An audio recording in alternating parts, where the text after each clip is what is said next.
খুবই বায়াসনেসের কথা বলবো, কিন্তু আমি আমি যেটা বলতে চাই যে আমি তো পূজার, আমি আগে বলেছি যে পূজা আমার সিনেমাতে আমার সিনিয়র, অনেক আগের থেকে কাজ করে। একটা প্রসেসের মধ্যে দিয়ে পূজা বড় হয়েছে। খুব বেশি আমাদের সাক্ষাৎ হয় না, খুব কম, আমি হাতে গুনে বলে দিতে পারবো। এই সিনেমার মাধ্যমে পূজার যে গ্রোথটা হলো বা পূজা যা করে দেখালো, এটা একটা ওর কেরিয়ারে আমার মনে হয় একটা নতুন সংযোজন হয়ে থাকবে। এবং আমার মনে হয় যে সবাইকে সুযোগ দিলেই সেটা সবাই পুল অফ করতে পারে না, সেটার জন্য একটা বাড়তি আগ্রহ দরকার হয়, ডেডিকেশন দরকার হয়, এবং অ্যাট দ্য সেম টাইম সেই মাপের অভিনেত্রী হতে হয়, ট্যালেন্টেড হতে হয়। তো সেই সবটাই পূজার মধ্যে আছে। একজন নায়ক, নায়িকার যে ইমেজ দরকার, দেখতে সুন্দরী, মিষ্টি দেখতে, সাবলীল কথাবার্তায়, আর পারফর্মারের যে ইনস্টিংক্ট ভিতরে, ইচ্ছা, শ্রম দেওয়ার প্রবণতা, ডেডিকেশন দেখানোর ইচ্ছা, করে দেখানোর ইচ্ছা, আমি বলবো যে এটা হচ্ছে দমের রানী হচ্ছে কম্বাইন্ড ফর্ম। হ্যাঁ, তাকে যেমন সুন্দর লাগছে স্ক্রিনে, এবং আমি আপনাদেরকে বলি পূজা তো সবসময় মেকআপ নেয়। দমে আমার টিম সেট করে দিছিল যে মেকআপবিহীন পূজাকে আমাদের দরকার। তো একটা মানুষ মেকআপ ছাড়াও যে অনেক বেশি সুন্দর, হ্যাঁ, তো সেটা আমার মনে হয় যে শাহজাহান ইসলাম নূরের বউ রানীকে যথেষ্ট সুন্দরী মনে হয়েছে। আর শাহজাহান ইসলাম নূর তো মানে সময় পেলেই তার স্মৃতি রোমন্থনে ব্যস্ত হয়ে যায় রানীকে নিয়ে। সো আমি আমি খুবই লুকিং ফরওয়ার্ড যে পূজা এই কনসিস্টেন্সি ধরে রাখবে তার কেরিয়ারে। আমি একজন কো আর্টিস্ট হিসেবে এটাই আমার চাওয়া, এবং সো ফার আমি যতটুকু দেখেছি আমার অবজারভেশনে পূজা তার চরিত্রের প্রতি একদমই ঠিকঠাক পারফরমেন্স করেছে। এবং অনেক জায়গায় আমি বলবো পূজা নিজেকে নিজে অনেক মানে অধিকাংশ জায়গায় হচ্ছে ছাপিয়ে গেছে, এটা আমার মনে হয়। আর সামনাসামনি প্রশংসা করা ঠিক না, কিন্তু আরও সামনে অনেকেই লিখবে, অনেকে হয়তো ডিটেলস লিখবে, তখন ভাববে যে আমি এই কথাটা শুধুমাত্র প্রশংসা করার জন্য বলছি না, এই কথাটা 100% ট্রু। যেহেতু রানী এবং নূর এখানে আছে এবং একই সঙ্গে ডিরেক্টরও আছে অ্যাকশন বলার জন্য, আমরা কি একটা ডায়লগ শুনতে পারি, জাস্ট একটা, দুইজনের মধ্যে থেকে একই সঙ্গে? ক্যামেরা ভাইয়া ডায়লগ আমরা বলতেই পারি। ডিরেক্টর স্যার একটা অ্যাকশন বলার জন্য হ্যাঁ, ডিরেক্টর স্যার কিন্তু ডায়লগ তো আসলে আমি চাই যে মানুষ সিনেমা হলে যাবে। এখানে আগ্রহ দিতে হয় মানুষকে, এখানে- যেটা আছে সেটাই না শুনলাম।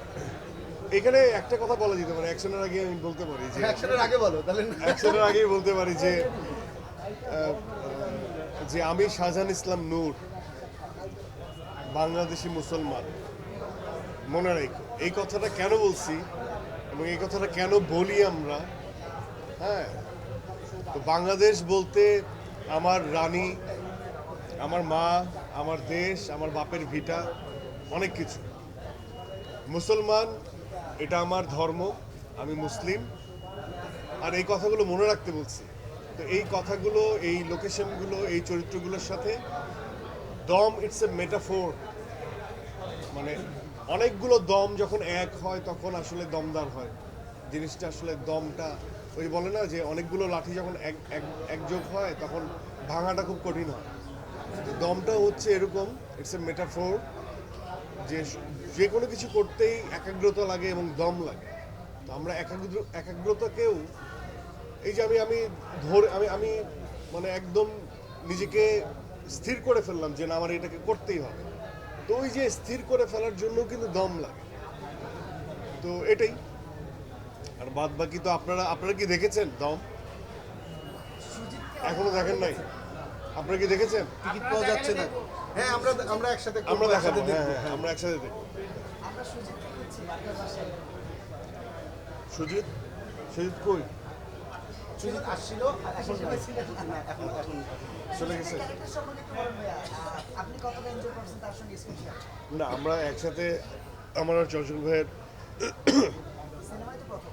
যে অনেক বেশি কাজ করা হয়েছে তা না। আমরা অনেক বছর আগে একটা ধারাবাহিকে কাজ করছিলাম, সে আমার বড় ভাই ছিল। আর তারপর স্ক্রিন শেয়ার ফিল্মে তো ইটস দ্য ফার্স্ট টাইম। আসলে চঞ্চল চৌধুরী, আমি প্রেস কনফারেন্সের সময় বলছিলাম আমাদের প্রথম, হি ইজ সো ভার্সেটাইল এবং সে অনেক গুণী অভিনেতা। এত আলো, এটা স্ট্রেট তাকানো ইটস কোয়াইট ইম্পসিবল। হ্যাঁ, এটা খুবই ইম্পসিবল। আপনারা যে মাঝে মাঝে বলেন যে সোজা তাকায় কথা বললো, আপনি বসেন, বসে তাকায় সোজা তাকায় কথা বলেন। কিছু কথার মাঝখানে আপনারা বলবেন সোজা তাকায় কথা বলেন। এত আলো কিভাবে তাকাবো বলেন? আর এত মানে কোন দিকে তাকাবো বলেন? এদিকেও ক্যামেরা, এদিকেও ক্যামেরা। এখন এদিকে তাকাইলে আমি এই ক্যামেরায় বলতেছি, মানে কোনো না কোনো জায়গাতে ক্যামেরা আছে। হ্যাঁ, আবার প্রশ্ন করতেছে এইভাবে, তুমি ওই জায়গায় যাও, তুমি ওই জায়গায় চলে যাও, তাহলে তোমার দিকে তাকায় কথা বলবো। আপনি আমার দিকে তাকায় কথা বলুন। তো চঞ্চল চৌধুরী সম্পর্কে, ঠিক আছে, চঞ্চল চৌধুরী সম্পর্কে আমি অ্যাজ এ পারফর্মার আমি আসলে কি বলবো, আপনারা সবাই জানেন খুবই প্রতিষ্ঠিত এবং খুবই প্রফেশনাল একজন অ্যাক্টর, যে দীর্ঘদিন ধরে আমাদের ইন্ডাস্ট্রিকে সার্ভ করে যাচ্ছে। এবং তার সাথে আমার এই প্রথম সিনেমাতে screen share, and as a co artist খুবই ভালো। আমি একটু জ্বালাই বেশি চঞ্চল ভাইরে, হ্যাঁ, একটু দুষ্ট এবং বয়সেও একটু ছোট, তো এই জন্য জ্বালানোর অধিকার আমার আছে।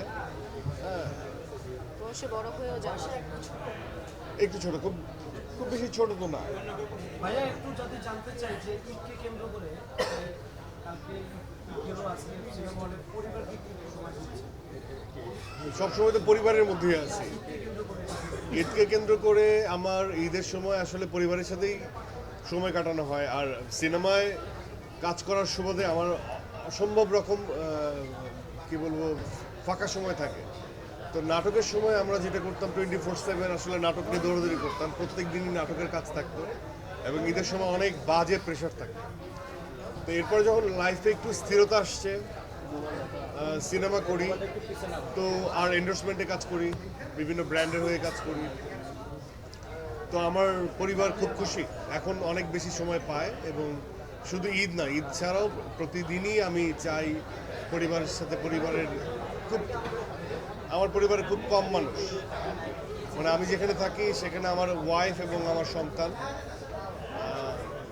আমার মাও আসে, আমার শ্বশুর শাশুড়ি আসা যাওয়ার মধ্যে থাকে। সো আমার পরিবারকে সময় দেওয়া হয় এবং প্রচুর সময় দিতে পারি আমি। ভাই আপনার থেকে আমরা খুব সুন্দর একটা দম সিনেমা পেয়েছি। প্লিজ স্যার আপনার কোনো অ্যাকশন সিনেমা পাবো কিনা আপনার কাছ থেকে? চমৎকার অ্যাকশন সিনেমা। আপনাকে অ্যাকশন দারুণ লাগবে। এখানে অ্যাকশন আছে। আমি আগেও বলেছি, অবশ্যই পাবেন না কেন, অবশ্যই পাবেন। আমি আগেও বলেছি যে প্রত্যেকটা ইন্ডিভিজুয়াল মানুষ ইন্ডিভিজুয়াল পারপাস নিয়ে আসে। আমি আমার ইন্ডাস্ট্রির একজন অভিনেতা হিসেবে আমার ইন্ডাস্ট্রিতে আমি যে ধরনের সিনেমা দেখতে চাই, যে আমাদের সবচেয়ে বড় শক্তি হচ্ছে আমাদের গল্প, এবং তারপর দ্য নেক্সট থিং হচ্ছে আমাদের মৌলিক গল্প, and the third one should be like আমাদের পারফর্মাররা, এত ভালো পারফর্মার, অ্যান্ড দ্য মেকার্স, আমাদের নিজস্বতা দিয়ে তৈরি আমাদের গল্প, বাংলাদেশের সিনেমা যেমনটা হওয়া উচিত, হ্যাঁ, তো আমাদের অ্যাকশনগুলো আমাদের মতোই হবে, আমরা অন্যদের মতো অ্যাকশন করব না। তো এগুলো আমার ইচ্ছা, এগুলো হয়তো বা এখন অনেকের কাছে সেন্স মেক করবে না, আজ থেকে 10 বছর 20 বছর পর এগুলো সেন্স মেক করবে। হ্যাঁ, যেমন আমরা একটা কথা বলতাম সব সময় যে একজন অভিনেতার আসলে কোনো পর্দার দরকার হয় না, ছোট পর্দা কি, মঞ্চ কি, আর বড় পর্দা কি। তারপর আমাদের এখানে একটা রেসিজম তৈরি করে দেওয়া হয়েছে যে ছোট পর্দার নায়ক, বড় পর্দার নায়ক, একটা কম্পিটিশন, রং কম্পিটিশন। তো আপনি দেখবেন যে নাওএডেজ আমরা যদি একটু ভাবার চেষ্টা করি যে দ্য পারফর্মার্স, দেখবেন সব সিনেমাতেই ছোট পর্দা বড় পর্দা মিলিয়ে পারফর্মার। কেউ এমন বলতে পারবেন যে একটা সিনেমা শুধুমাত্র বড় পর্দার পারফর্মার নিয়েই আসলে হয়, তা কিন্তু না। তো এরকম এই যে কালেকটিভ আর্টওয়ার্কে হয় কি যারা যোগ্য তাদেরকে আমরা কাস্টিং করতে চাই। এটা খুব বেশি ইম্পর্টেন্ট না সে কোন পর্দা থেকে আসছে। যে ডিরেক্টর সে হতে পারে ছোট পর্দার, হতে পারে বড় পর্দা, এটা কোনো ম্যাটার করে না। তো আপনি ডিরেক্টর যখন ম্যাটার করে না, পারফর্মার তো আরও করে না। হ্যাঁ, তো এই যে জার্নালিস্টের ক্ষেত্রেও বড় পর্দার জার্নালিস্ট আগে আলাদা ছিল, ছোট পর্দার জার্নালিস্ট আলাদা ছিল। হ্যাঁ, তো এই যে আমরা নিজেরা একটা ভাগ করে দিচ্ছি, এটা হয় কি আমাদের ইন্ডাস্ট্রির লস হয়, আমাদের ইন্ডাস্ট্রি অনেক পিছিয়ে যায়। হ্যাঁ, তো এটা তখন একটা অন্যরকম যুদ্ধে পরিণত হয়। তো আমি এই ফিলোসফি অনেক আগে বলছি যে ছোট পর্দা বড় পর্দা আসলে ম্যাটার করে না একজন অভিনয়, এবং এই ফিলোসফির কথাও আমি বলতে চাই যে আমার যেটা ফিল হয় যে অ্যাকশন ওরিয়েন্টেড যে সিনেমা, এটা আমাদের বাংলাদেশের সিনেমা মনে হতে হবে। This is our Bangladeshi action. হ্যাঁ, বাংলা অ্যাকশন কি কম ফাটাফাটি হইতে পারে নাকি? এটা তো এমন না।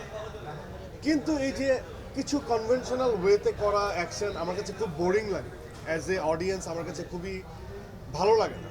হ্যাঁ, হতে পারে একটা ট্রেন্ডি বা একটা ফর্মে, এটা আমার ব্যক্তিগত পছন্দ।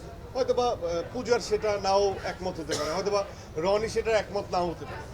কিন্তু আমার দায়িত্ববোধের জায়গা থেকে আমি বাংলা সিনেমা ইন্ডাস্ট্রি আর মিডিয়া ইন্ডাস্ট্রির একজন মানুষ হিসেবে আমারও কিছু ব্যক্তিগত ইচ্ছা আছে। সেই ইচ্ছার উপরেই কাজ করে আমার পরপর এই 3টে সিনেমা এরকম আসে। তো আমি অবশ্যই অ্যাকশন করবো। অ্যাকশনকে আমি ছোটবেলা থেকে অ্যাকশন সিনেমা থেকে বড় হয়েছি, বিশেষ করে যুদ্ধের সিনেমা দেখে।